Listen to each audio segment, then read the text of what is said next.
I was born in Salas, California, South Monterey County. Growing up, we grew up in a very small town called Greenfield, and we 99.9% farm workers. So we all worked in the fields growing up as little kids. Our parents, were migrated from Guanajuato, Mexico. They migrated up and down the state and all the way from Monterey County to Sacramento Valley.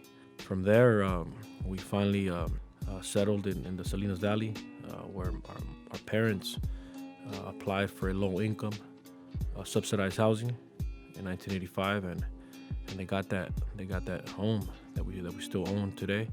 That was probably all the way till when I was 13 years old, and then my father passed away when I was 13. So that really changed my journey with two younger sisters and an older brother.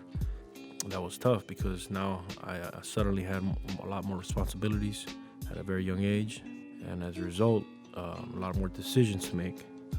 As a result of him not being around, I started to sell a little bit of marijuana here and there, just trying to make some feria so I wouldn't bug my mom about money for my shoes, for my pants, for my clothes.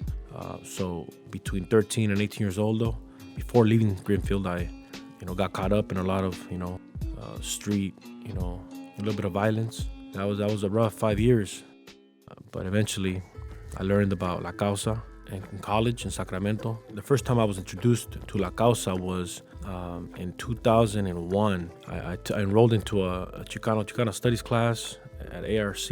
I walked into that class and I never knew that we had a history like this. All I knew that thought we had just Ramon Ayala, homeboys, and some Mexican food, But when after I taken that class, it really opened my eyes to so much that we can be proud of, and it really inspired me to learn more about it, to embrace it, and to eventually teach it one day. I think that this Campesino project is gonna encourage a lot of youth to question their original beliefs of what they believe La Causa, the cause, is.